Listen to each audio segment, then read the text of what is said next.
Well, good afternoon, everyone. Thank you so much for coming.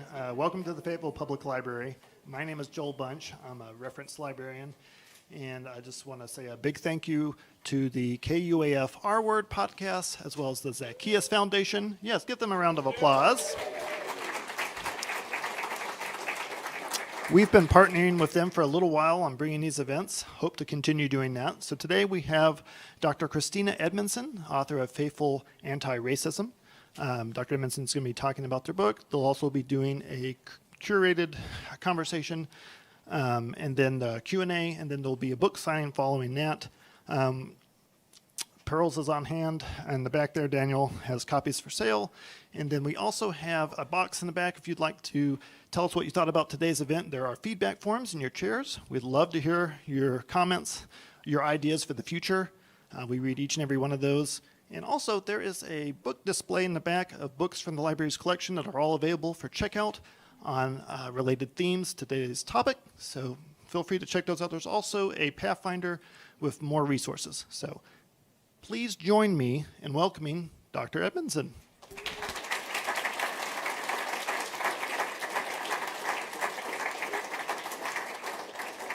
Thank you, Joel. Thank you very much for that efficient introduction. So we can get into it. And I was just over there joking with my husband. We don't usually get to take trips together, and so we cut up so bad, y'all. I promise we will behave appropriately today. But we were just joking about how there are some churches, some traditions, where when people introduce their spouse, it's usually a male clergy person who is trying to get in good graces of their wife. And they use all these terms like, you're the sugar in my coffee, you're the, the chocolate in my hot chocolate. And I was like, I'm going to start introducing you like that as my smoking hot husband. And then he leaned over and said, just call me Smokey. And so this is my beloved husband, Smokey, Reverend Dr. Micah Edmondson, his real name. Anyway, but thank you all so much for having us here. And I decided to use this time. They gave me about 30 minutes, so I'm going to attempt to talk to you a little bit about this book that I wrote along with my colleague and friend, Chad Brennan. And hopefully this presentation will include some elements that are not in the book so that it will inspire you to get the book. If you haven't gotten it, you'll get more information, okay? So we're going to talk a little about what it means to pursue faithful anti-racism. Y'all ready to go? Let's go. All right, so here's a text. This comes from the New Testament scriptures within the context of the Christian faith. It reads from Colossians 2:8, "See to it that no one takes you captive through hollow and deceptive philosophy, which depends on human tradition and the elemental spiritual forces of this world rather than on Christ." Hollow, empty, not substantive. Deceptive, giving an appearance or impression different from the true one, misleading, sneaky, y'all. Philosophies, the systematized study of a general or fundamental questions about something. Human tradition, nostalgic, mythologies, traditions. Elemental spiritual forces, conjured forces. See to it that you don't get taken captive by such things. It seems to me that humans have a tendency to get taken captive ideologically by deceptive things. Now, at the time that this letter was communicated, most commentaries don't really tell us what that thing specifically was for this group of people, but I imagine that you and I could do an exercise today and say, what could that thing be in our world right now? What might be an example of a hollow, deceptive philosophy? One that depends on human tradition. One that certainly has spiritual and evil forces behind it. Well, there's one that I can think of very quickly, and it's called white supremacy. Now, there are many others, too. We could probably go on for a while.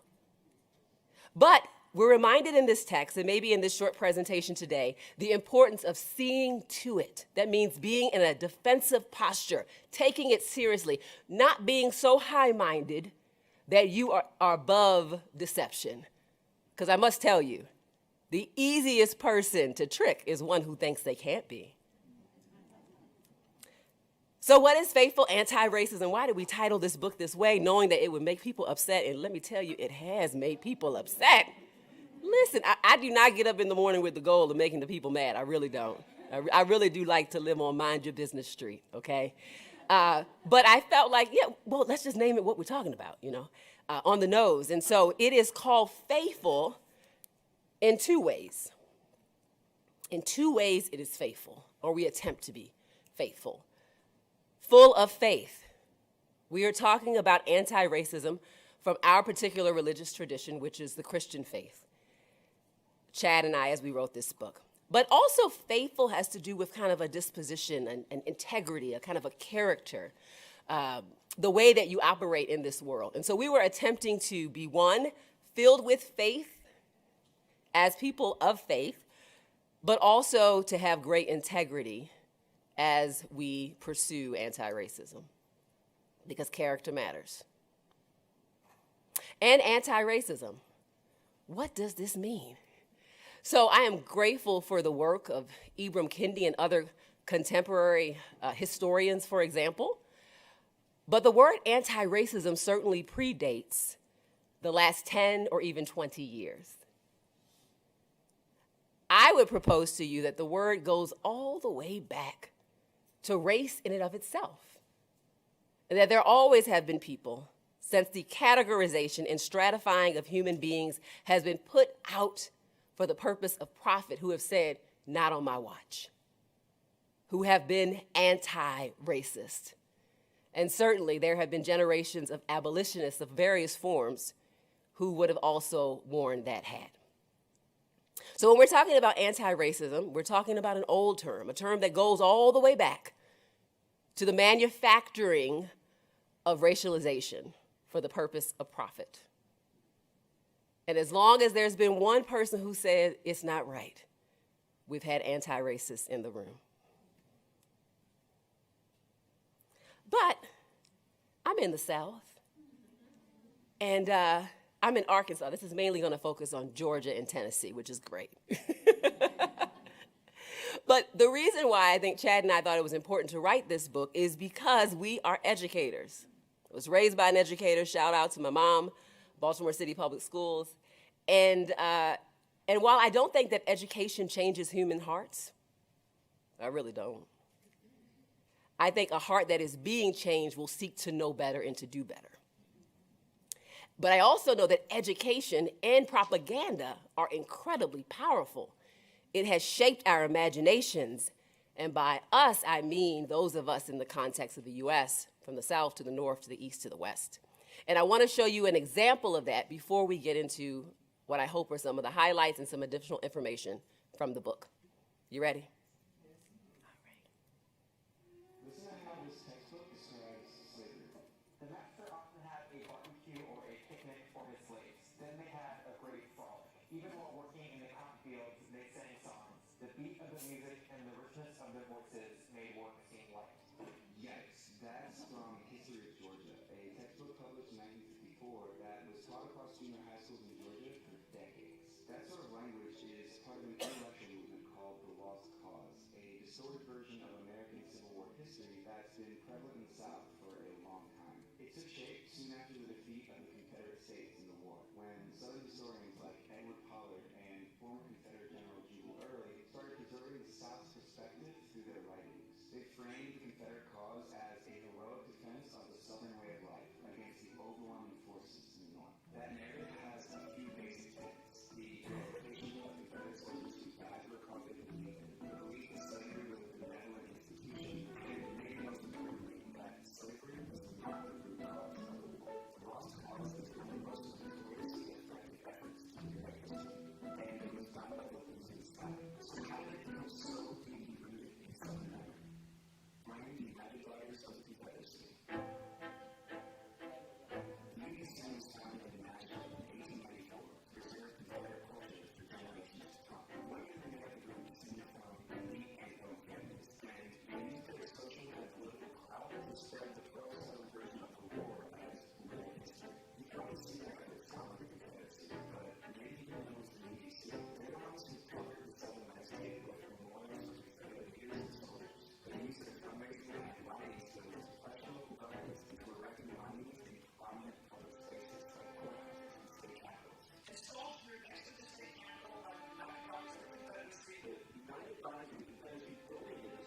more numerous. That first is visible. Most of the Confederate monuments were erected during the UBC's height of influence. There's a rhetoric around monuments that we want to get this thing built before all of that generation has died off. And the reason we want it is to teach future generations about those men. Dr. Karen Cox wrote the book on the UBC, and I asked her if it was fair to say that we established the lost cause as a historical fact in the South. Oh my God, yeah. They were the leaders of the lost cause into the 20th century, and they made a movement about vindication. Just to give you an idea of how effective they were, they successfully lobbied for a Confederate memorial in Arlington National Center, which U.S. President Woodrow Wilson probably unveiled to the student crowd.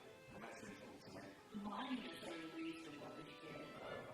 I mean, they're the most visible and tangible, but the work of children was far more influential. It turns out the central UBC executive was shaping how children think about the war and their civil heritage. One of their most powerful tools, textbooks. Think of this pamphlet called A Measure of Honor Textbooks. It was written by the illustrious Southern historian Miss Mildred Rutherford, an educator, orator, and author of Southern history textbooks. She's also very prolific. The pamphlet announced the formation of a textbook review committee featuring prominent Southerners like 5 former Confederate generals. This group was committed to spreading the truth of Confederate history, so they expected school boards to reject any textbooks that did not accord full justice to the South. And it urged letters to replace every book in the collection that didn't measure up by writing the words unjust to the South clear on the cover. This pamphlet was shared widely with school boards throughout the South, and UBC-backed committees closely monitored history books to make sure Northern influence never reached the classrooms. So the core language of a approved textbook aligned precisely with that of the lost cause. You know, stuff like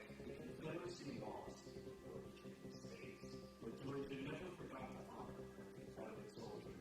History of Georgia was on the UBC's approved list. It was also written by E. Northern Coulter, a self-described Southern historian, and his historian described white supremacists. They understand that how you educate, who wins the writing game, who wins the battle over history, ultimately wins the war. That's the big fight for the UBC. But their work with children went further than the classrooms. The UBC formed an auxiliary group called the Children Confederacy, which was designed to get kids born in former Confederate states to actively participate in their version of history. Group leaders had kids recite call and response truths from something called the Confederate Catechism. Children up to the age of 18 would compete and be rewarded for memorizing long passages of lost cause rhetoric. So it would be like an after-school thing. You know, like you go to your club, you bring up your school to the meeting of the Children Confederacy, and your leader might teach you songs of the South, like Dixie or other songs that were considered Southern patriotic songs. They would have them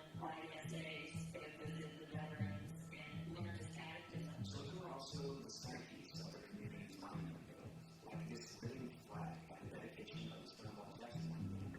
Yes, it was for children. UBC's efforts shaped the opinions of children who grew up with the lost cause. They made history personal, and that made their story last longer. Generations and generations of children learning that narrative in a variety of ways grow up to be segregationists in the 50s and 60s. Because that's been drilled into the system.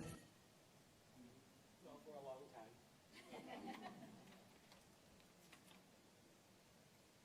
Education is just powerful. And while I don't necessarily think it changes a human heart, it can shape generations for sure. One of the things that power affords you is the ability to write curriculum, to prioritize what is to be learned and what is not to be learned. There is a reason why smart people, although they may not be wise, recognize that books are incredibly powerful. And that if you can control or burn or get rid of books that tell a story that you don't feel comfortable with, then you can shape the imagination of a generation.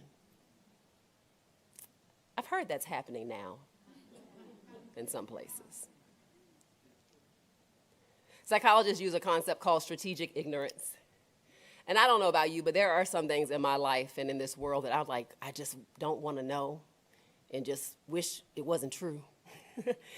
But imagine if I had social power and I could combine not wanting to know something along with social power, and I could shape curriculum and policies and practices and doctrine and Christian traditions to accommodate my my priorities. I could even develop propagandized curricula. And when we allow ourselves to not be properly educated, we re-traumatize people who are the descendants and the people who carry the burden of such history. There's a built-in gaslighting, a conditioned apathy and cruelty when we shape people to deny, to minimize, and to denounce the realities of history. And so I always tell teachers you should teach with a known agenda, because everybody's got one. You should probably say what yours is. And when I was in the classroom for several years in an academic higher ed space, I would tell my students I absolutely have an agenda. It is that you leave this class more just, kinder, wiser. That is absolutely my agenda, not delusion. And that discomfort is necessary for maturation. From the words of my old trainer, boy, do I need her now. She would yell at me across the room, if it don't challenge you, it won't change you. Get those knees up higher. So let's get challenged. And I'm grateful for women like Charlamagne Hill Rollins as we sit here in a library, a radical librarian. Isn't it cool that librarians can be radical? The power of books, you know? And one of the things that she emphasized to counteract what we just learned about, the ways in which textbooks were shaped by the Daughters of the Confederacy, for example, that one particular group, is that she set out a whole new way of thinking about how we select books for children of color, specifically Black children in the city of Chicago. Think about what she prioritized in comparison to what you just heard in the previous video. The standards for selecting books about Negroes for young people are the same as those for selecting any book. It should have literary merit and interests because of lively moving action or interests in the people and backgrounds. The characters should have the reality of life. You should ask yourself the following questions when you are selecting books that depict Black children, is what she's saying. Are the people portrayed in the book natural or real? Are they presented from a distorted point of view? Does the book set up standards of superiority or feelings of inferiority in the minds of the children who read it? Is the book free from derisive names and epithets that would offend? These seem like very reasonable standards for this radical librarian to pursue. And you can see why her work and the work of other librarians is critically important to counteract the long-standing propaganda that we have in this country that we may not even realize that we have in this country. So why write a book about race in general called Faithful Antiracism? And what in the world is race to begin with? It's a real question, but I'd like for you to let it marinate a bit. What is it? You know, sometimes people play like semantic language games so that we actually do not reach any solutions together. Have you seen that happen? Like everybody just gets real deep, or they get the opposite of deep, like real clueless. Like, well, what does that mean? Whatever could that be, right? And when we do that sometimes, it's so that we actually don't come to the table and begin to tell the truth and to problem solve and to do the best we can with what we have. So I'm going to offer to you today one perspective about what race is. You may have others, but I'm going to give you mine because they gave me the mic. When you get yourself a mic, you can give yours. So I am talking to you today about race as a concept that is on the agenda of oppression and stratification. Not simply anthropological categorizing of a people group ethnically, but designed to create a system in which there is a demarcation of identity for the justification of who gets to own and who gets to be sold, and who gets to live in the middle and vie for whatever crumbs fall from the table.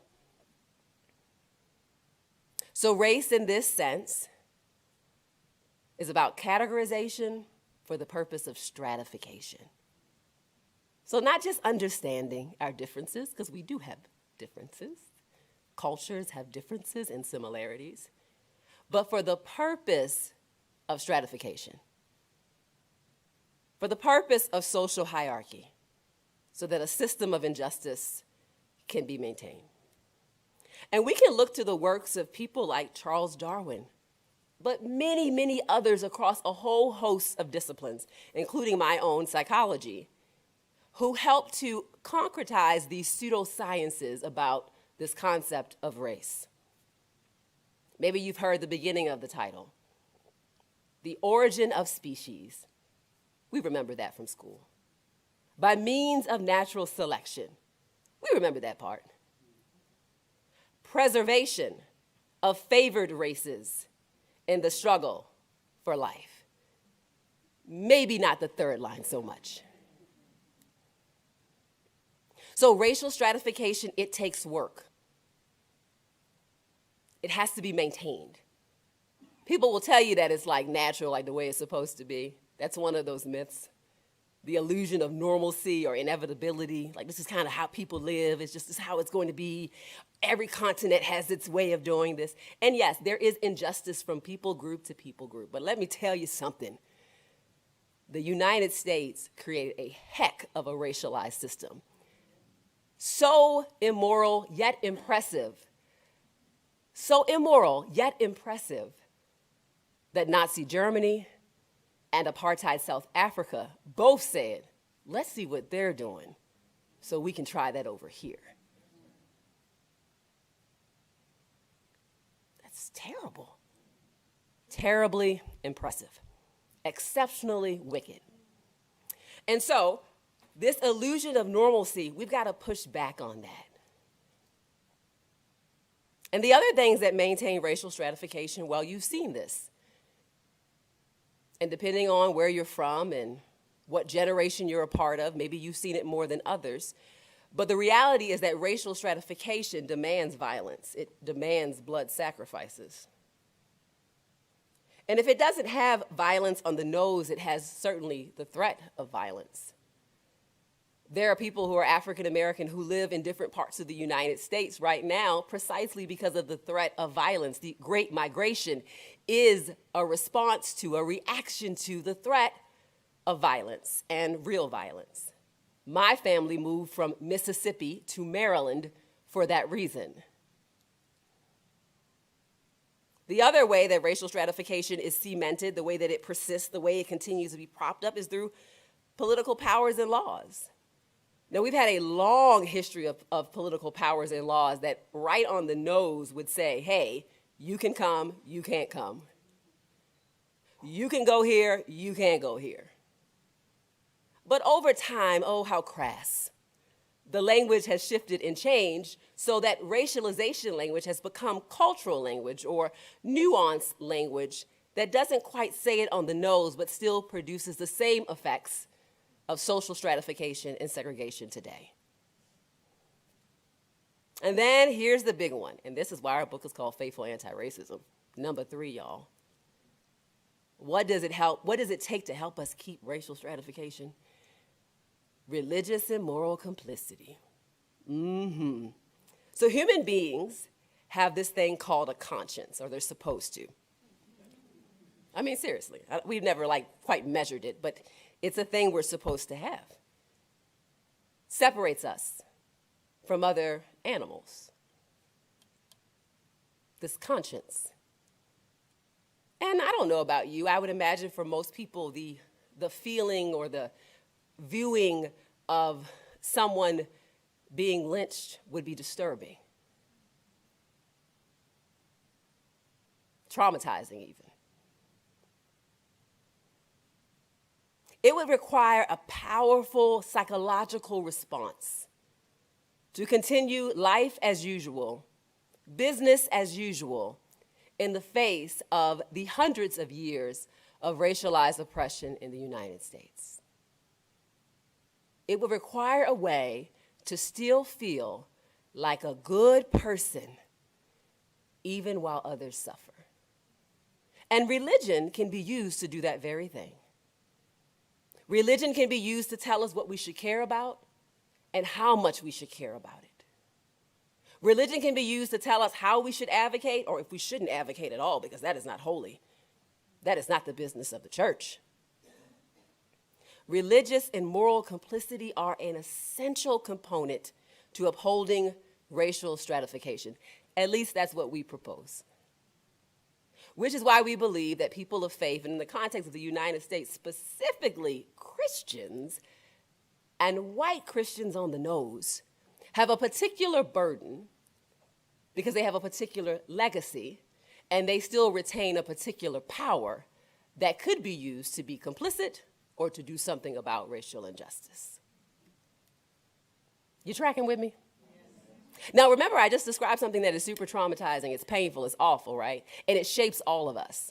It shapes the people who are in positions of power, and certainly it shapes and injures the people who are harmed by racism. That means we have a whole party, a whole cookout of traumatized people in the United States of America.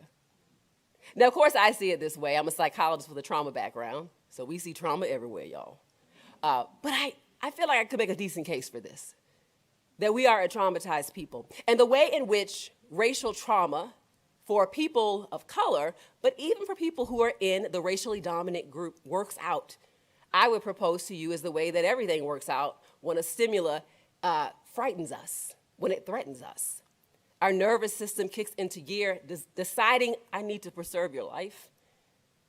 And we go into these fight, flight, freeze, and fawn modes. And maybe this will resonate with you when it comes to racial injustice. Maybe you're a person who is a fighter. Mr. Bear comes into the room, you're on guard. You're ready to fight the bear. Maybe you get out of here. Maybe out that window. Flight. Maybe you completely freeze in place. You don't know what to do. You don't know what to say. You don't want to look stupid. Heaven forbid, you may look even racist. Maybe you fawn. You appease. You negotiate with bigotry. I mean, I can't defeat it.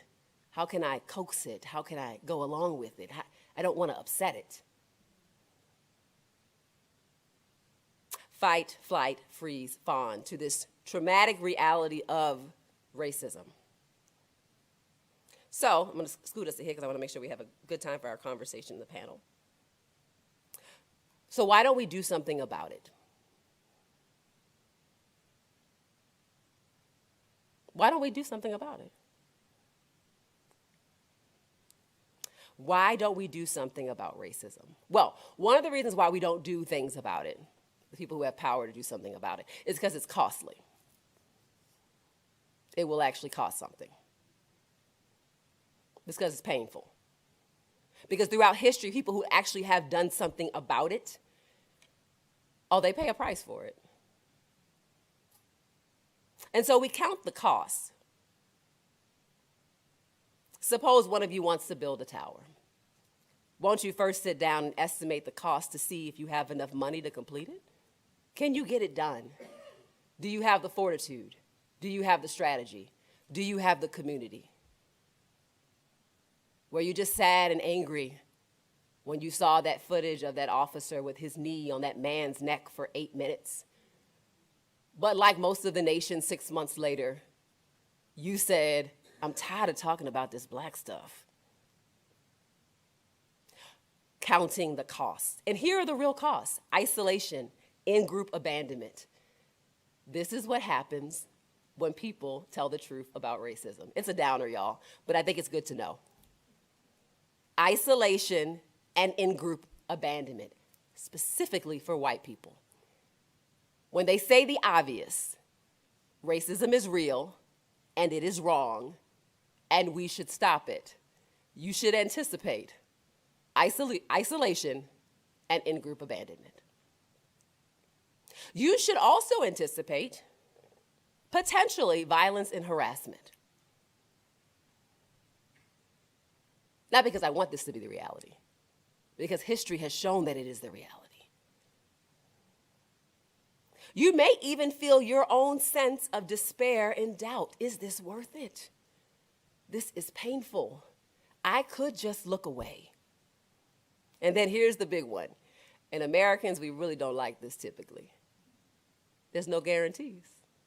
And what I mean by that is we cannot with 100% confidence say our efforts are going to work out in this way, in this moment, at this time. Love is always a risk. Love is always a risk. Love always requires courage. So isolation, potential harassment, doubt and despair, and there's no guarantees. So then why would someone lean in to be a faithful anti-racist? Dare I say it's because it's the right thing to do. And some things you do because it is who you are. If you're a faithful anti-racist, it's because it's who you are. It is who you are. This is what you're going to do. You're going to write down this text, whether you have a Bible or not. You have something called Google. This will be your homework. If you haven't been to church or you don't go to church, welcome to churchy people stuff, okay? I'll give you a disclaimer. Some wild church people out here, it is true. This is true. I may be one of them.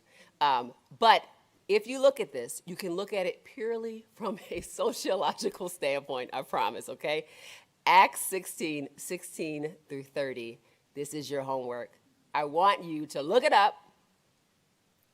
And when you read it, I want you to read it through the lens of this conversation today. Read it through the lens of oppression. Read it through the lens of religious people who really don't want to break the chains of those who are in bondage. Read it through the lens of what it means to say something is wrong in a system where an entire economic ecosystem is built on injustice and everyone is in on it. Read that scripture with that particular hermeneutic, that particular lens. And if you find me on the internet, tell me what you thought about it, okay? You got it? So I'm going to skip ahead, but I want to press pause because I want to make sure we have time for a conversation.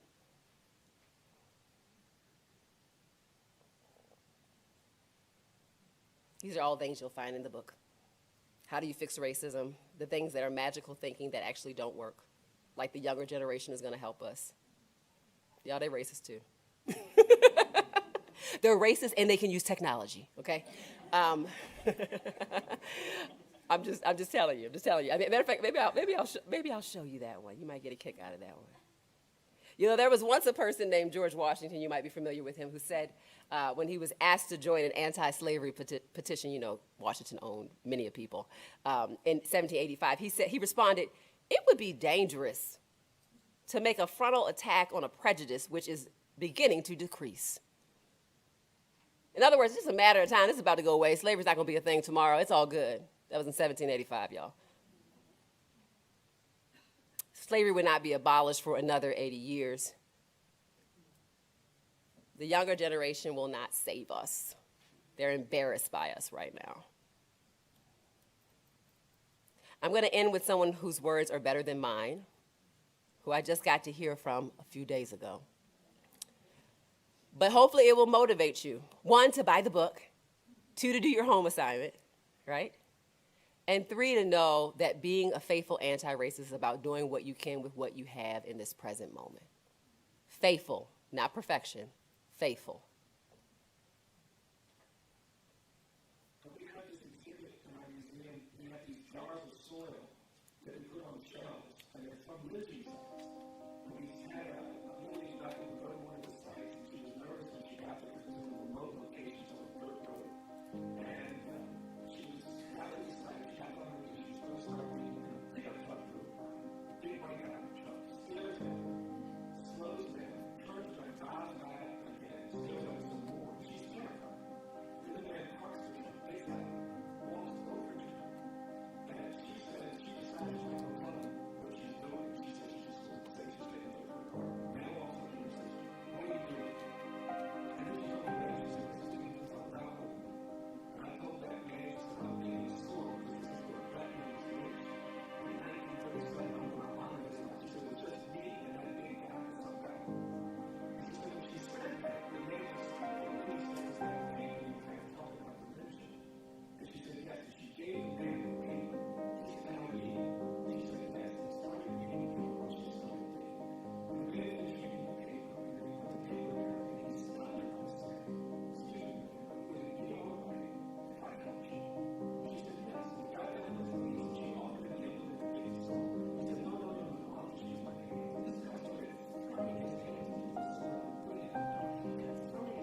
something that feels more like freedom, more like equality, more like justice waiting for all of us.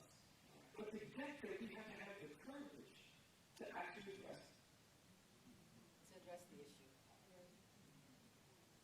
And so my last words to you before we go to the panel and we hear from incredibly smart people is why don't we get our hands dirty? Why don't we get our hands? You won't be alone. Let's get our hands dirty together. Thank you.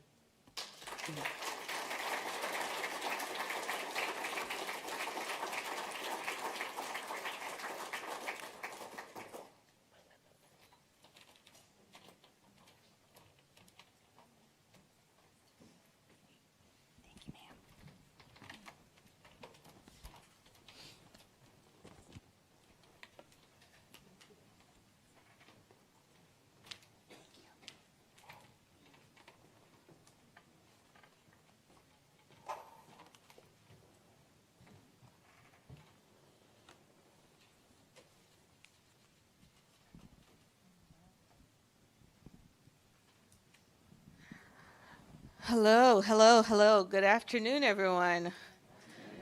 Thank you all for coming.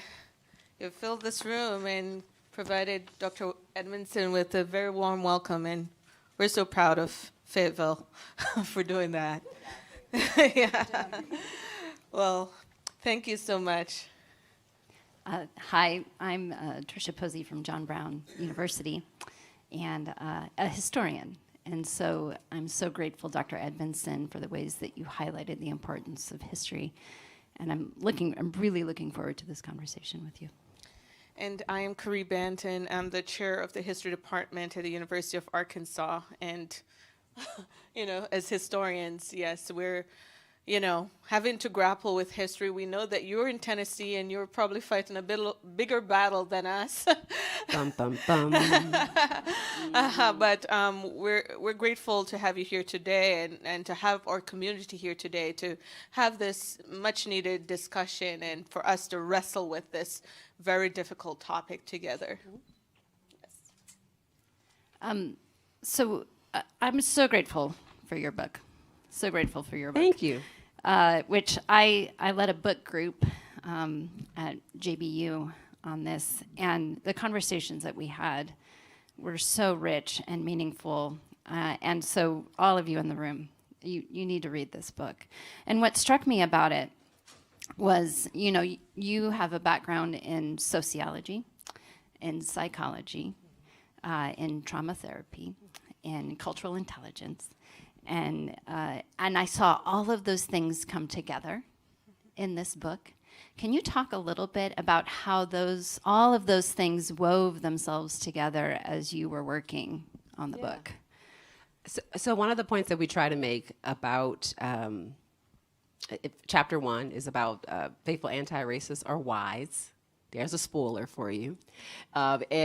And one of the things that I think one of the practical applications of wisdom is being able to use what you have, your various backgrounds, your life experiences, your disciplines, and to, in some ways, submit them over so that they could be used for good. And so I happen to have a background in social sciences, undergraduate degree in sociology, emphasis in race, class, and gender, another degree in family systems, and another one in psychology, so counseling psych, and have spent a number of years in higher education studying and learning about what does it mean to learn, and what does it mean to learn things that you don't want to learn, right? And so when I teach about race, I know I'm often teaching about a topic people do not actually want to know about because it's painful. It's very similar to when I'm working with, in some instances historically in my previous work, if I'm working with a family where there's been a child who has been terribly abused. And they can love this child, but they don't want to know. Because when I tell them what has happened to this child, they are going to have to reckon with that. Their lives are going to have to be changed. The fantasy they were operating under is going to be destroyed. So does it mean for us to learn something that is true? And we know we should learn it, but we really don't want to learn it. So what I'm trying to do is bring to bear all of those disciplines into this book, as well as my colleague, Chad Brennan, who is a researcher, quantitative and qualitative. And so we try to, again, offer the best that we had. And that's what I think about this book is we know so many wonderful writers and colleagues who have contributed for generations. Beautiful prose, just wonderful, compelling research. And we just wanted to add to that conversation the best that we could add. And I would extend to you all, you have something to add. Whatever that might be. I'll end it with this. I had a student who I was working with who was a part of a cohort for first-generation college students, and a part of the work that we did was help them to think in a justice-minded way about whatever they were studying. And this is a student who was studying highway engineering and the development of roads. And he was like, well, Dr. Edmondson, how can that relate to justice? I was like, oh my goodness. Oh, dear. That is a great question, right? And that's a question he asked his first semester, his freshman year.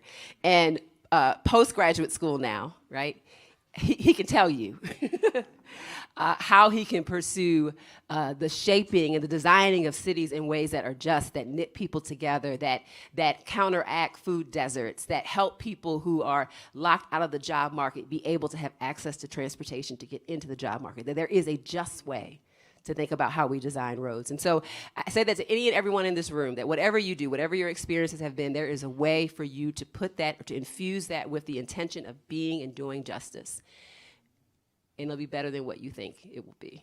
Just give it a go. Amazing. So I guess the other bit that needs to, be woven in there is the Christian dimension, right? And that, speaking to that particular audience, and while reading the book, I kept thinking about, we wrestle not against flesh and blood, but against principalities and powers, against the rulers of the darkness of this world. And, in your explanation just now, when you were speaking about the ways in which, that kind of cognitive dissonance, how that plays out for Christians, right? And the ways in which you explain how racism tries to re-erect the walls of hostility that Christ paid the price for. Can you talk a little bit about that, right? By adding that kind of Christian religious dimension. Yeah. Because we're talking about something that is structural. Yes. Right? That we think about as historians, as political scientists, as sociologists. And we're adding that religious dimension to it to wrestle with this idea. So could you talk a little bit about that? Sure. So disclaimer to people who are not of the Christian faith, it's about to get real preachy right now. Just roll with us, y'all. So first I'll start by saying this, is that religion is highly political. Whether you are a person of faith or not, you know that religious people who have social power have a lot to say about your life. So Christianity is a very political religion, very political. And so I think being able to say it, be able to name it matters. Christians believe, at least throughout history, I mean, I know we got all kinds of flavors, but for the most part, we believe that we serve a king. That is a political title.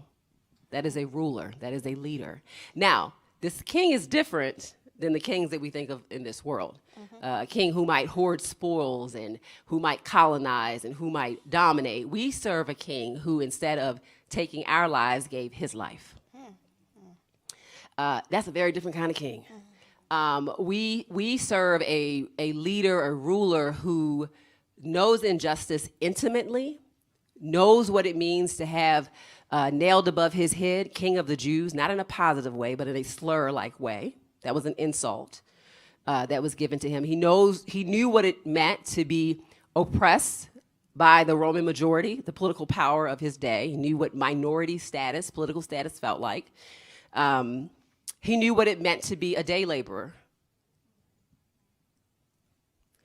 So when you think about the historic African-American church singing songs like "Nobody Knows the Trouble I've Seen," nobody knows, like, that's what they're talking about. that this is a Jesus who empathizes with people because it is a kingship that came down as a servant. So it's political, but it's a very different kind of political than what we're used to. It's a righteous political power. And Christians are political people. The ones who act like, I could care less about that stuff. I'm so heavenly minded that they're no earthly good. Or those who are like, if we don't get the right people on the Supreme Court, everything's going to explode and the world's going to fall apart, right? And then you have others who said, no, we're going to march and we're going to pursue nonviolence like the way we saw our Lord do. And we are going to push and push and push in righteous ways until laws change that not only benefit African American people, but benefit every immigrant group and women in this country because of that spiritual and religious conviction. So I would say all the Christians are real political. Don't let them fool you. It's about the ways in which they believe that politics is supposed to show up and who it's supposed to be on the agenda of serving and loving and blessing. So that was a really long disclaimer. What was your question again? Say it again. But I just wanted to say that because some of y'all may not be like, what is that with them Christians? And I wanted to give you some context. I was asking you, you're kind of suggesting that racism is a kind of principality. Yes, it's evil. Yes, it's very evil. Yes. Yeah. I don't think you have to be a Christian to buy that, though. You can be of any faith, or a person who is a humanist or not a faith at all, who's like, yeah, there's a thing called evil. Like you can just watch the news, or go to a family reunion. Like that things are not the way they should be. Okay, and I think from a social science background, I think I can hold those things together. The sense that there are principalities, there are things that I cannot see, and yet they are manifesting in laws, in policies, in practices, in behaviors. And if you're a person who can only see or believe in one of those things, right? So if you're a person who's like, well, I see it in the system, like the systemically broken, that's fine, that's cool. I think for Christians, because it is a faithful anti-racism book, we're saying to them that our weapons are not carnal. We have some spiritual weapons, spiritual resources that we are called to use that give us the courage and empowerment to be able to persist and to give ourselves up for a cause. And that requires more than sociology or psychology to do. There needs to be a type of otherworldly courage, love, and empowerment, like the kind of love that makes a mom run back into a burning building to get her child. Yeah. Love makes you do things like that. And racism in this country is a burning building that is dangerous and has killed many a people, right? But love will compel you to do that. And so yes, racism is a principality, and we need a particular type of spiritual empowerment for Christians who want to be anti-racist in order for us to go the distance, for us to stay the course, and for us to operate in integrity and not compromise. Absolutely. Thank you. I want to follow up on that because the foreword to the book was written by Michael Emerson, who wrote a book in the 1990s, Divided by Faith, that really demonstrated that white Christians and African American Christians really saw the world through two very different lenses, and really in part because of their different understandings of Christianity. Indeed. And in the book, it seems pretty clear that those divisions still exist. Yeah. So can you talk about that a bit? And what do we do? What do we do about that real division? Because there's just such different visions of what's going on here. Yeah. So Michael would say that in as recent as the last maybe 2 years, and I think of him as a very warm and very kind, non-intentionally provocative type of guy. But I have heard him give talks as of late where he's just kind of like, well, 25-40% of these white Christians, they're not Christians, y'all. Right? Now, that's what Michael said. I didn't say that. I didn't say that. The Lord will sort it out. Okay. But I think what he's saying, and he's saying that based on their responses to questions that list things that people, when Catholic, Orthodox, and Protestant historically would have said were core teachings, where they're like, I don't know about that. I don't know about that. But that's Supreme Court. I know about that. So he's saying that based on what he's seeing in the data. So early in the book, there is a story. Chad is a white man. Let me give you context. Chad is a white man. And we both tell stories about kind of our background. And I share a story about basically being discipled in a historic black church and meeting Black Jesus. And he tells a story without saying the word, but basically meeting white Jesus. And the ways in which we were both shaped because of these different Jesuses that we met. And I talk about what it was like to grow up in a church where, there was a mural probably as big as the height of that wall right there, of a dark-skinned, thick, woolly, hair like mine, curly hair, Jesus on a cross. And flags from many, many nations all around the church. There was not like one singular American flag. That would have been super weird. I think that is a thing. I know that's a thing in many churches, but that would have been weird in the church that I grew up in. There were many, many flags. And to say that Jesus loves the world, not just America. And there was an ethic that was articulated within that black church context. My pastor, unbeknownst to me as a child, had grown up in Alabama, had been in some ways discipled by Martin Luther King Jr., didn't know any of this as a kid. I thought everybody's church had this going on, by the way. I realize now that's not the case from the data. But all that to say is that it was assumed, but this is also the same church that would go to the Billy Graham revival. Because we're like, people need the Lord. People need Jesus, right? So super evangelistic, like on the nose, like in the way that like my progressive friends would hate, but very much like, do you know the Lord and the pardon of your sins? Like that kind of, but also like we're going to vote and we're going to protest and we're going to push back on and name systems of injustice. And so I thought that was happening everywhere. And I realized, of course, it's not, right? In many ways, Chad was having an experience that focused heavily on personal piety around particular body-related dynamics, right? And there were a very select set of political topics that expressed piety, political piety, within his white evangelical church context. And you can probably guess what they were. Things related to sexuality, related to abortion, right? Sometimes it even came out in economic ways too. Like what can you do for poor people without enabling them, So it came out in that way as well. Whereas that was just a very different, so we realized even in our conversations that reflected what we see in the research, the history, and the data is that yes, these are two different worlds. The black church, the historic black church, my husband speaks about this really well, is an embodied confessional statement against white supremacy in America. So if you think about a creed or a confession, you can think of the black church as a living confessional statement against racism in America. Black people are people, is what they teach. That they are loved by God, right? That they have gifts given by the Spirit that they should present, right? And all of that stands against kind of white supremacist teaching that was coming out of the white evangelical church in order to allow for racial stratification in America. So there had to be so much ugliness and wickedness and distortion and corruption of doctrine and development of false doctrine in order to help people to feel a sense of piety while upholding a system of racial stratification. So I think it is fair to say that that infused through American evangelicalism are strands of a false religion. Mm-hmm. I think that's fair to say. And I think the data would show it. I think the history would show it. That there's something that is there's something that is perverse and distorted.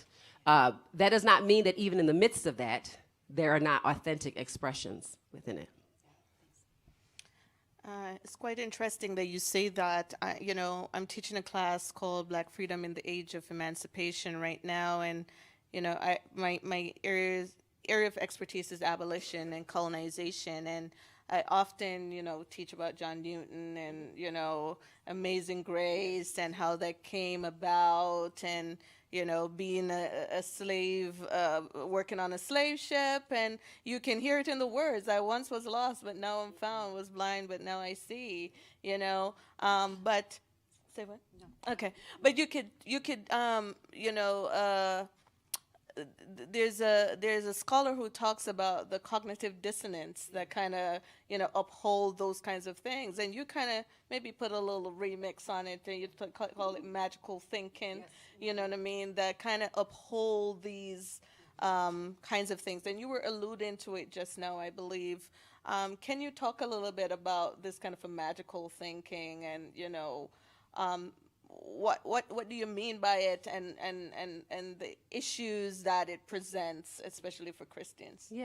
So our brains really do seek to have clarity. And the way that humans, I think another one of our distinctions that we're storytellers and that we're people of stories. Like our identities are a compilation of stories that make up who we are, right?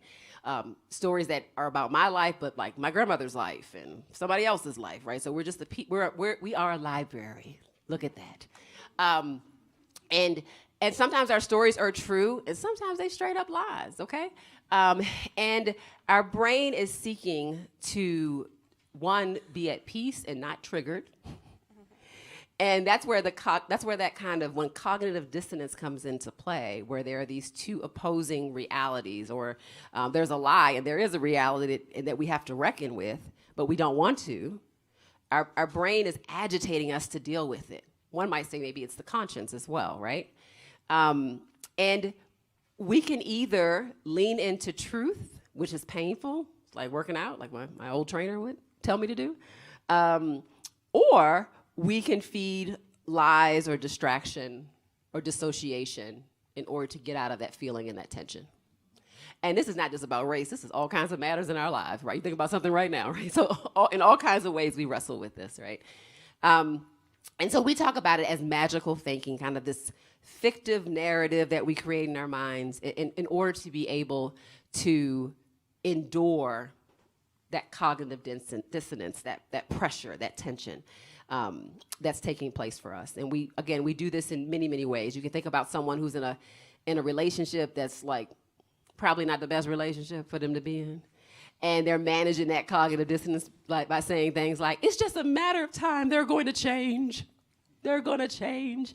And then they lean into every little sign that's not really a sign of the person doing the right thing. They're like, see right there? There really wasn't nothing, but see right there, right? And so we start to find ourselves attracted to and collecting data that informs, right, what we want to be true.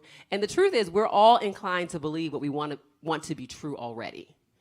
We're most inclined to believe what we already want to be true, right? And so we seek that out, right? And so if we know that the truth is, for example, that there were major denominations that not only were complicit in enslavement, but owned slaves, right? Had people as a part of their asset inventory. If we know that to be true, what does it mean when we're trying to manage the tension of that? If we're a person of faith, we're like, okay, what does it mean about my religion? What does it mean about my grandmother? What does it mean about my Sunday school teacher? What does it mean, So stuff starts to fall apart, and it's okay for it to fall apart. There's a place for that to land and to be discussed and to be sorted through as well. But that is why our brains are eager to do that, so it can find some type of peace. And we'll use lies to have a sense of peace. That magical thinking chapter was the most challenging chapter for me, and in part because I want to read some of the magical approaches that you list in there. Yeah.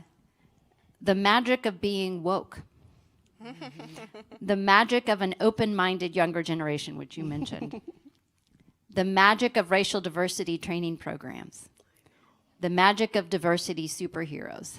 I know. Those poor people. Pay them well, by the way. Pay them well. Much vacation time. And I have to say, I read those, and at first I was like, wait a minute. But there is so much truth to that. So even folks who might be progressive leaning, right? Sure. They can engage in magical thinking too. For sure. Can you talk about that some more for us, please, and kind of give us a worded challenge there? Because I think a lot of people in this room would probably fall. They seem to be. They seem to be at least able to tolerate this conversation. Yeah. They look warm and friendly right now. Yeah, I mean, I think.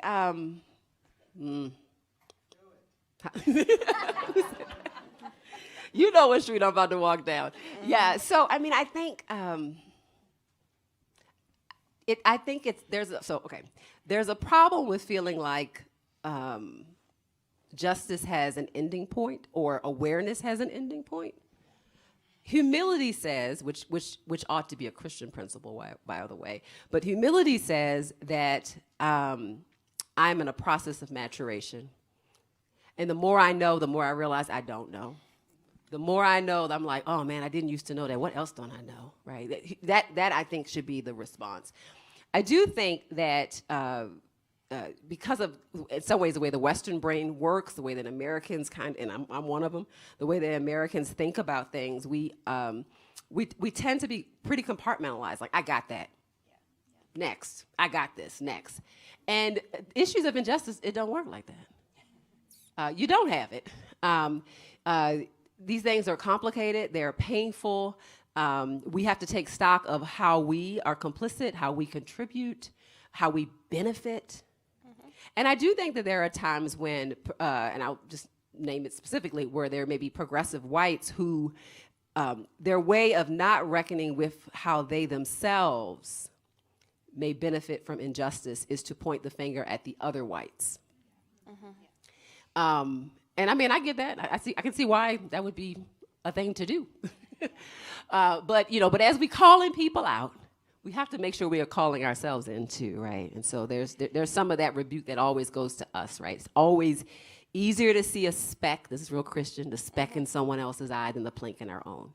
And then the last thing I will say is there's a story in the New Testament. Get ready for something real Christian. There's a story in the New Testament where a man is born blind, and he encounters Jesus, and Jesus heals him. He touches his eyes. There's dirt, all the things. It's very dramatic scene, y'all. And when he can see again, he does not see perfectly. He does not see clearly. For those who know it, you know that the scripture says that people look like trees. Jesus looks like trees.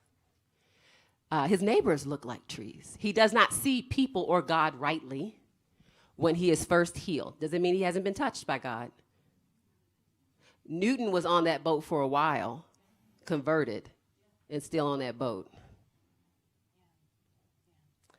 So the language that Christians would use was sanctification, that we continue to need to be sanctified, corrected, and rebuked. I believe in church discipline, especially about racism, so that our eyes can continue to be touched, so that we can then see people from trees into their full humanity, from things to beings, and we can even see God more clearly and rightly. And so that, I think, is an example of the beauty of sanctification, but also the humility of sanctification, that we're not one touch and done. We are in a journey. We're in a constant journey because we are growing into something very beautiful, but it's painful along the way. Yeah, that's beautiful. Thanks. Wonderful. Well, you spoke a little bit earlier about racism and its inability to persist apart from moral endorsement, right? And, as Liam Neeson says, he has a particular set of skills. And you suggest that Christians have a particular set of skills, right? That the church possesses a particular set of skills. Can you talk a little bit about that? About the skills that the church has that might fight racism effectively. Yeah. That would be a great sermon illustration. I like that narrative. Put that in. A black preacher gonna preach on that on Sunday. Put that. Dustin. It could be me tomorrow. Yes, we have a particular set of gifts, commands, and callings. So I do not think Christians are the smartest people in the room, or anything in the room. I mean, Christians are people who really need Jesus. That's the Christian distinctive, and that they know it. Like that's the distinction. People who really need the Lord to help them. Okay, Christians who present any other way are missing something. We all miss things, but those special skills don't necessarily come out of our own goodness, but they have been given to us. And I would say some of those are Jesus as our great high priest who's interceding for us now. So one of the ways that Christians refer to themselves as we're a part of this priesthood of all believers. And to be a priest in this context is not to be like, I run the show and tell you what to do. To be a priest in this context is that my job is to intercede for my neighbor. It is to bring to God what I see in the world that is hurting, broken, or suffering. That's what a priest does. So the prophet is saying, hey, this is what God is saying to us about what we need to do. The priest is saying, I'm going to say back to God, something's not right with the school systems where we are. So that is one of our jobs, is to be priests. So we should be constantly in communication. So it's prayer. And I know that may not seem like super powerful, but it is, one, I think it's powerful because God is working through it. I don't know how, but God is. But the other reason why I think it's powerful is because it keeps us humble. And there is no growth apart from our humility. The other, I guess, special skill is that we have God's word, in the sense that we have an ethical roadmap of engagement with others. There's some things for us that ought be deal breakers in how we pursue justice. Dehumanizing our enemy, it's a deal breaker. It's a deal breaker. Colluding with unethical and cruel entities just in order to get a win, gotta have some deal breakers on that, you know. Sometimes the righteous thing to do is to lose.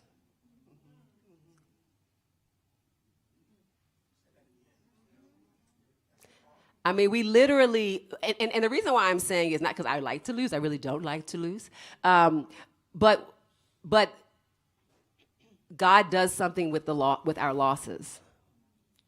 And it's just not all talk, because God did something with God's loss on our behalf.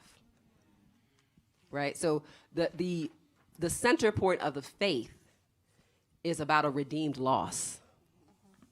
Like that is the cornerstone, the bedrock of the Christian faith, is that there was a loss on behalf of those, right, who Christ took on their sins, and what looked like a loss became full and complete, glorious redemption. God did that. So I think as we get real close to the gospel, it allows us to not be so desperate for earthly wins that we compromise ourselves, our witness, and we lie on the character of our God. That is a skill, in a sense, right? I think we also have a cloud of witnesses, and we have the Catholicity of the church. So that's the last one I will say. And so the book does center on American Christianity. I have a colleague in South Africa who has a South Africa sort of version, his own version of this book that is coming out. But there are no Christians at large. We're not in a bubble. America is just a blip in the redemptive history. I don't say that. I don't mean that like in a rude way, but it's Jesus never walked over here. So never spoke English. I mean, we just have to be really humble, and yet we are able to learn. Christians are able to learn from other believers all over the world now, but also throughout history. So I am able to learn from the Desert Mothers. I am able to learn from the underground churches of the world. I am able to learn from the indigenous church in the United States. I'm able to learn from their wisdom I'm able to learn from Harriet Tubman, not just as an abolitionist or a suffragist. I'm able to learn from her as a theologian of practice, as a mother of the American church. I'm able to draw from her wisdom and her strength. And I think I would say that is one of the more disheartening parts when we talk about fighting racism together as believers, as Christians, is that we have the resources of people of various traditions. And sometimes I believe our racism is still very much, for our white brothers and sisters, still very much in operation in terms of who they're willing to hear from. And so we have to continue to hear from the riches from the church in the U.S., but throughout history and all around the world, right? And that is a benefit to us. When we come to the communion table, some more churchy stuff. When we come to the communion table, we are not just at that table, in my mind, at this time in 2024. I am joined by a cloud of witnesses together across abilities and disabilities, across experiences, traumas and healings, across languages, you name it. We are together sharing a meal that Christ has given to us. And we need each other, just like at that table, we need each other in order to dismantle these types of systemic sins. How are we on time? Oh, Q&A time now? Okay. okay. All right. All right.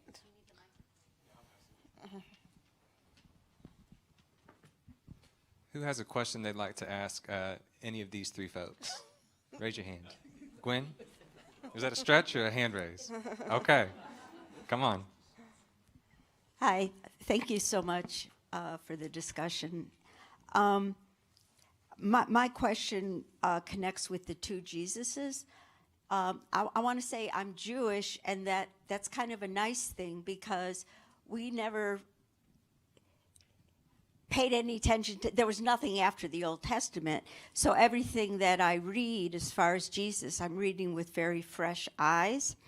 So I read Howard Thurman's book on Jesus and the Dispossessed, and it made a lot of sense to me because everything I would read in the gospel, it seemed that Jesus was sympathetic to the dispossessed. And then for a class I'm taking, I'm reading American Idolatry about Christian nationalism. And I can't find a Jesus in there. I mean, even a white one, it's kind of like reading to my nephew, you know, where's Waldo? So is there a white Jesus in the nationalists? And also connected with that, how do I engage in conversation with the white nationalists, white Christian nationalists, if I don't even see Christianity in it without dehumanizing them? Thank you. Wow, you got a good library. You got some good books. Y'all want to start?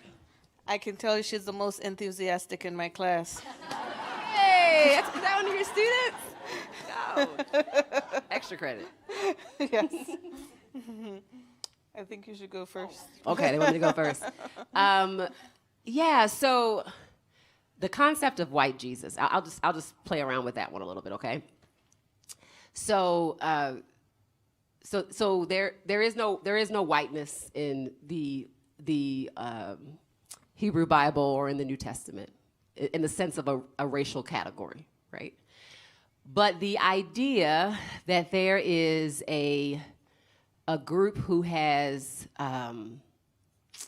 cultural power, cultural domination that all others are compared to or below, well, that kind of stratification that's been around since the beginning of time, right? So that concept is there. And when we think about white Jesus and how it relates to Christian nationalism, we're thinking about a narrative, a fictive controlling image, white Jesus, not to be confused with Jesus of Nazareth, white Jesus, who is on the agenda, who works, who puppeteers, who promotes Christian nationalism.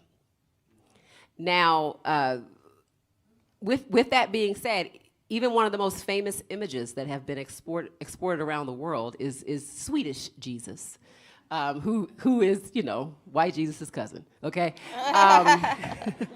That came out of, the Evangelical Covenant Church, which is Swedish in its roots. It's one of the most mass-produced images, and this is the Jesus who's got blue eyes. He's got that wavy, body wave hair, right? And he's everywhere. One of my good friends who is a Nigerian American, he is inside her grandmother's wallet. We know that's not what Jesus looked like. Okay, we know that's not what the people of that time looked like, right? But it is a powerful, powerful image, and that is the face of the white Christian nationalist movement. And what's the purpose of that? The purpose of the movement is to co-opt an expression of Christianity in order to retain and to acquire political power. So purpose is power, which is very different than like historic, I think, biblical Christianity, which is like laying down power for the good of others, right? So it's exactly just the opposite. But if you feel like you have to help God, you feel like these Supreme Court justices have to help God, or if that's really not even what it is, if it's just like, I just want my power. You think about the story of the Exodus, and you think about Pharaoh saying like, these people are growing in number. I'm getting nervous. How about let's have them make bricks without straw? Not let me repent and let them go, but let me make them suffer more and control them more, because my goodness, what if I'm projecting my heart onto them? And what if they're like me? And what if they rise up and get justice for what I have done to them? And I would say that Pharaoh mindset is also in the mindset of this kind of distorted white Jesus Christian nationalism as well. I hope that helped. Yeah.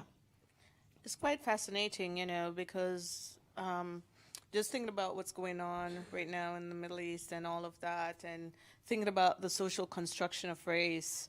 And I was looking at something the other day, and a person from the Middle East was, talking about, relatives who had been classified as white, and like, how can I be white? I have olive skin.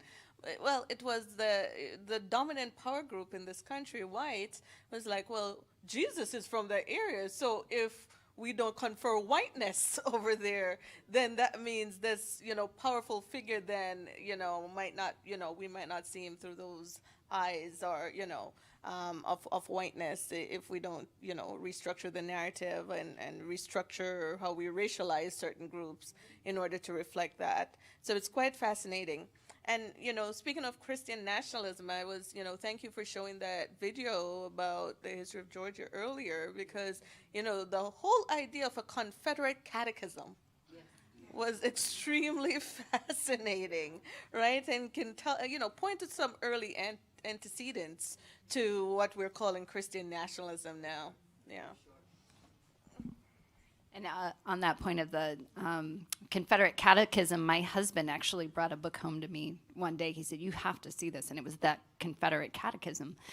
But it was a republication of the text that was published in the 1990s. 1990s. Sure, there's homeschool curriculum that's actually more modern than that, for sure. Yeah. But on the topic of white Christian nationalism, I want us to be mindful of the violence that has been associated with this historically. And this really came home to me a couple of years ago. Our campus, some of the faculty members and staff, we went over to the Greenwood Rising Museum in Tulsa, where the Tulsa Race Massacre happened. And while we were there, we visited a historically black church where African Americans in Tulsa took shelter during this massacre. Hundreds killed, and it was a period of intense racial violence. And we went into the basement of this church where members of that congregation had hid in fear while this violence was happening. And I imagined in my mind the white perpetrators of the violence outside the church, just circling while these men and women and children were hiding. And I realized in that moment, those white perpetrators of violence identified as Christians. And wow, the power of white Christian nationalism to lead to violence like that. We can't forget that history, I think, yeah. I think your response to that is, it's lamentful. It's painful. I was thinking about I think it's Dr. Olivia Hooker, who was the first black woman to get a PhD in psychology at the University of Rochester. I went there for one of my graduate school programs. She was a child during that massacre. And she has since passed away, but she tells a story about intruders coming in, rioters coming into their home, and they, had a cherished piano for devotions and all these things, and there was such a resentment and anger that they had. Who you people have a piano? Yeah. And sitting on top of the piano was a Bible, and before the men began to break the piano apart, they said, "Oh no, stop!" They lifted up the Bible, and they put it aside, and then they destroyed her parents' home. And I think of that as a metaphor of this kind of magical religion that doesn't actually convert a heart, but that would cause you to be superstitious. Like, let me remove this Bible. But the people made in the image of God, I will traumatize this child, and I will destroy her things, and I will go on to kill other people in this community. It's fascinating, and I am a believer who believes that the Bible is inspired. I'm old school traditional Christian in that sense, and yet to think about the fact that to miss that the young girl is made in the image of God, that is sitting right there. Other questions?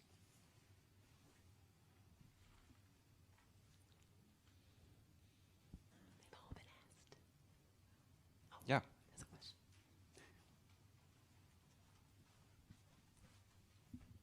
Can you just be really practical with us and tell us some steps we can take?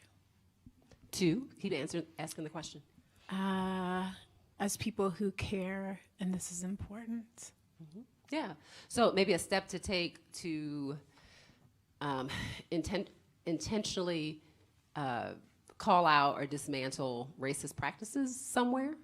Okay. You want to name a place? Oh. In your grandpa's house. Oh, Grandpa. No, it makes me sad. I'm sorry.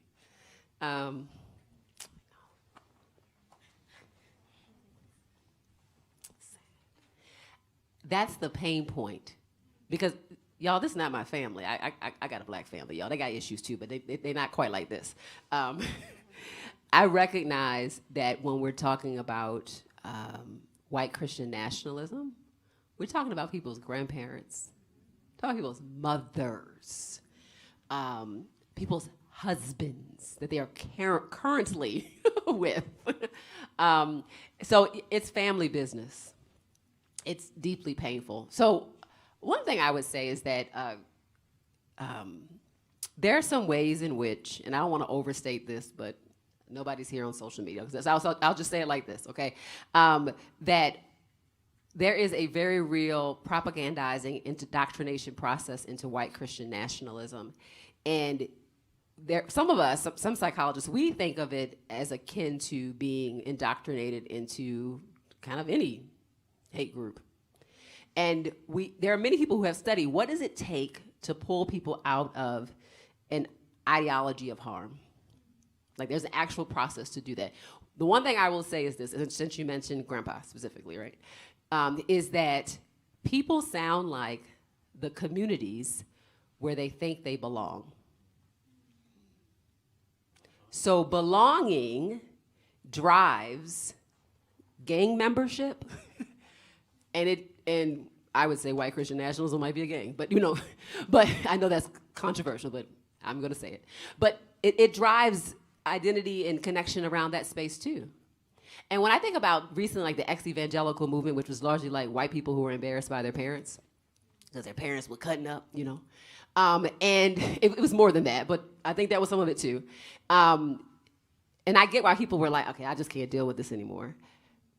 But what that did was, from a de-indoctrinizing standpoint, is that it broke the relationship piece. And relationships have more power than textbooks in helping to shape and reshape people's belief systems. So I would say, and I don't mean this like in some kind of hokey way, I would say love your grandfather. And have a type of belonging towards him that sees his humanity deeply, and pray for the opportunity to point him to be able to see the humanity deeply in others, with proper boundaries for your mental health. As a psychologist, with proper boundaries. I mean, you know. So I do tell people, I'm like, look, I'm probably not gonna meet your granddad or whoever's granddad, but and I probably shouldn't, right? Depending on what their issues are. But that may be your particular place in which to serve, in which to love sacrificially, in which to not lie, right? Not to stand in agreement with which is wrong, but you can offer a belonging and community to people, because white Christian nationalists think that they're in a community, a real generative community. They really do. That has their back, that has their identity, that has their future, that has their power, that has all the things. And it will disappoint. It's rooted in a lie. It's not sustained by love. There's no beauty and glory in that. It will turn. White supremacy hates white people. You better believe it. And so, so I would encourage you, to extend belonging and truth. If you're in an organization and you're thinking, okay, what can I do tomorrow? The first thing I tell people to do is to learn about where you are, is to become knowledgeable about if you're in church, your tradition, your denomination. Become a deep learner about the history of the place that you are in. And similar to what we saw happen, certainly not perfect, but if I think about South Africa's Truth and Reconciliation Commission, they started with knowing the offenses. I'm a restorative justice practitioner. Naming and knowing the offenses that racism has done and has cost others, and thinking about practical ways to dismantle those things step by step within your capacity, whatever that is for you. For some people, it is powerful enough just to stand in agreement with reality. Right now, we have an onslaught of lies. I mean, we've got people like, don't read this textbook, burn this. Like, this didn't really happen. Like, slavery was good for the black people. I mean, like, what we saw in that video is still happening. So one step that you can do is to not live in agreement with lies. is to at least tell your brain the truth. Always tell the truth, at least to yourself. And again, to start noting the history of where you are, church, organization, you name it. Be a keeper of truth.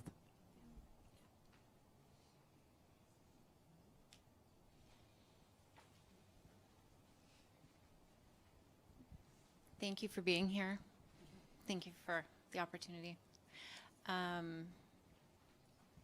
have two things. One's something to say and one's a question. Earlier you said, I wrote it down, but I'm going to try to do it by memory, that you do not believe that education changes hearts, but that a changed heart will seek education. And I agree with 98% of that. You don't have to agree with any of it. I do. But thank you for 98%. Yeah.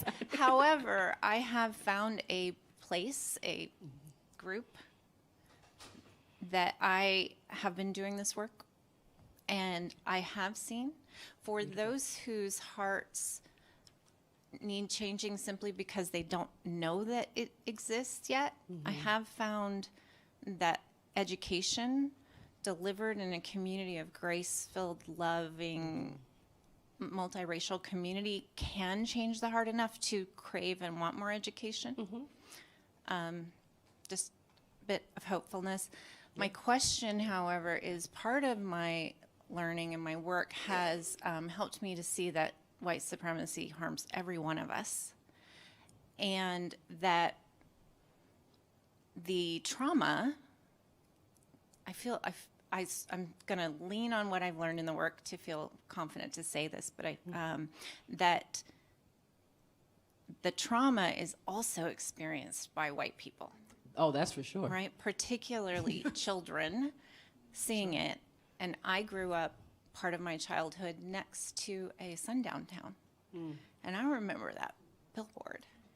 Or I remember hearing about it. I don't know if I saw it or I have a memory, but I want to know if you know. I want to pause you. For those in the room who don't know what that is, you want to tell them? There are towns where it was known that black people should not be in the town after sundown or they would be harmed or killed. And they were often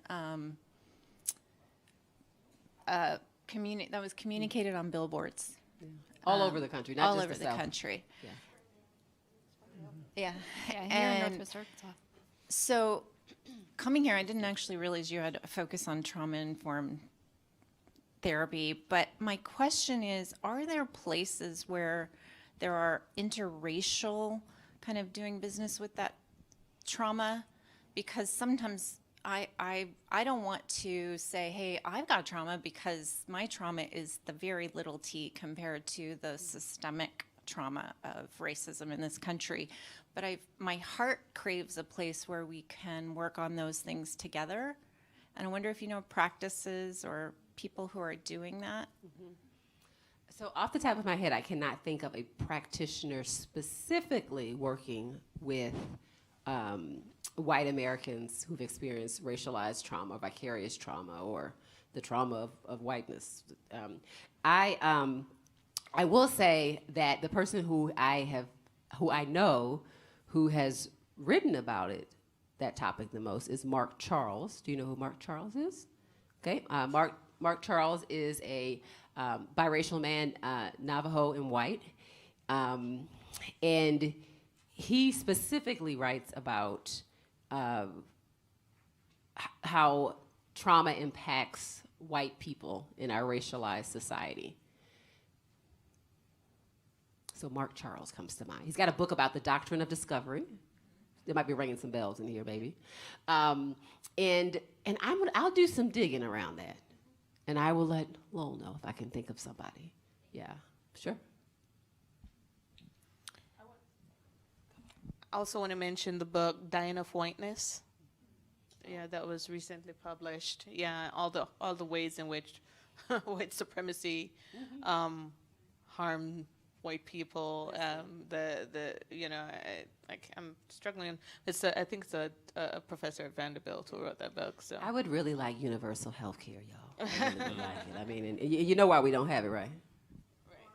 Right. You have a sense of why other nations of European descent who have the economic means have universal health care and why we don't? I would propose this racialization. It's because the undeserving would get it too. And because of racism, there are white people who are like, I am willing not to have this if she gets it, right? So, and so that dying of whiteness has this irrational element to it where people will end up voting in or supporting things that actually cause them deep harm so that my children don't get it. Cutting off their nose to spite their faces. Yes. Yeah. Yes. Well, thank you all. Yeah. On that positive note. Yeah. My name is Lowell Taylor. I'm a co-host of the R Word podcast and board member of the Zacchaeus Foundation. And in our last few minutes, I want to do three things. The first is say thank you, and I want you all to join me in saying thank you to Doctors Edmondson, Banton, and Posey.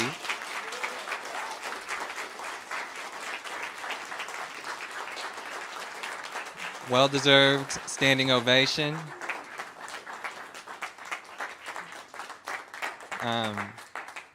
So thank you all for sharing your wisdom with us. I'm so personally thankful for your presence in my life as friends and teachers, and for sharing your wisdom with us today. I also want to thank Fayetteville Public Library, specifically our friend Joel Bunch, who introduced us today. This is not our first event working with the library. They've been wonderful partners, as have our friends at KUAF across the street. So thank you to them. I also want to say thank you to some folks who helped pay for today. That includes the Methodist Foundation for Arkansas, St. Paul's Episcopal Church. It includes Christ the King Anglican Church and Grace Church of Northwest Arkansas. So thank you to the folks who helped pay for today.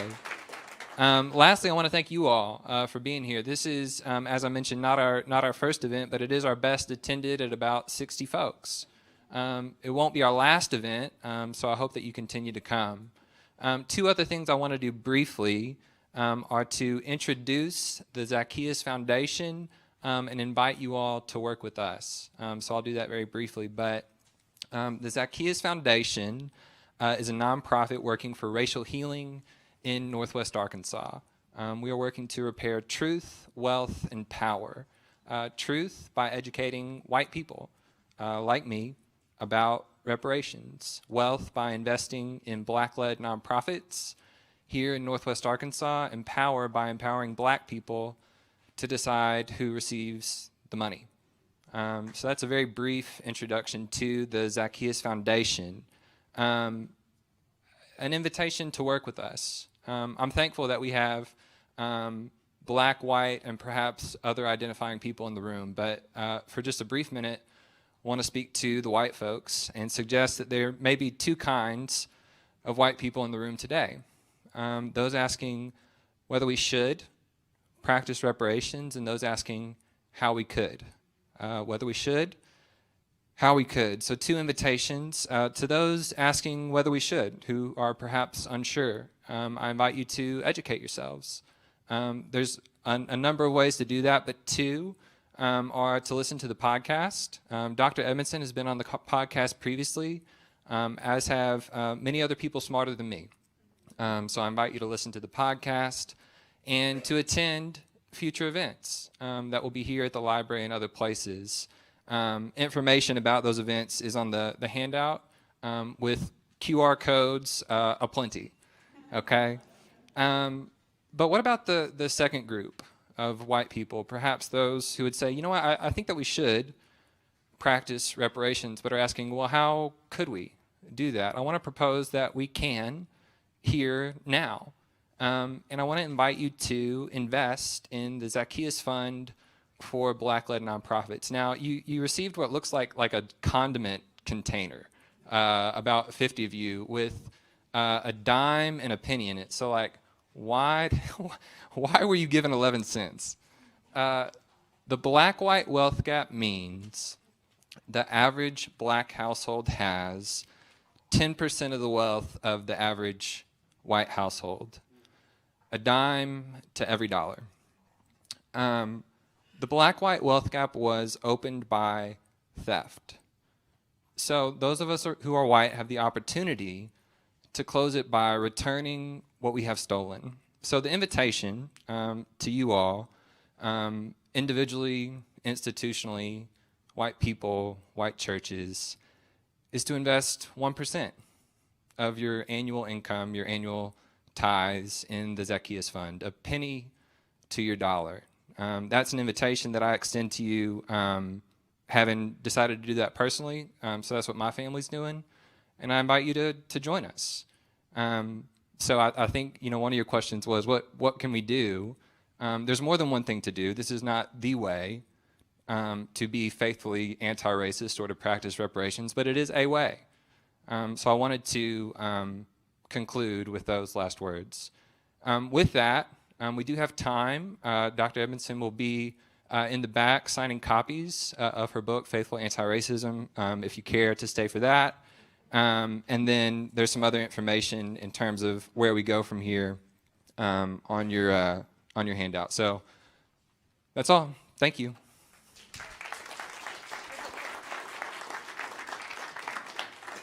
Yeah, Alan. No, I was just going to ask if you could just give a brief explanation of what the Zacchaeus Foundation is. Alan asked, this will be on the podcast later, for a brief explanation of what the Zacchaeus Foundation is. So I'm going to defer and I'm going to say two things. You can read about it on our website. On the Learn More, on the back of your handout, there's a link. It says the Zacchaeus Foundation. That's a link to a paper outlining what the Zacchaeus Foundation is. We've also presented that paper on the podcast previously at the University of Arkansas in Dr. Banton's African and African American Studies class. So that information is available. It's an excellent question, Alan, but don't want to take the time to answer it in full today. I'm also personally available to have that longer conversation with just about anybody, anywhere, anytime.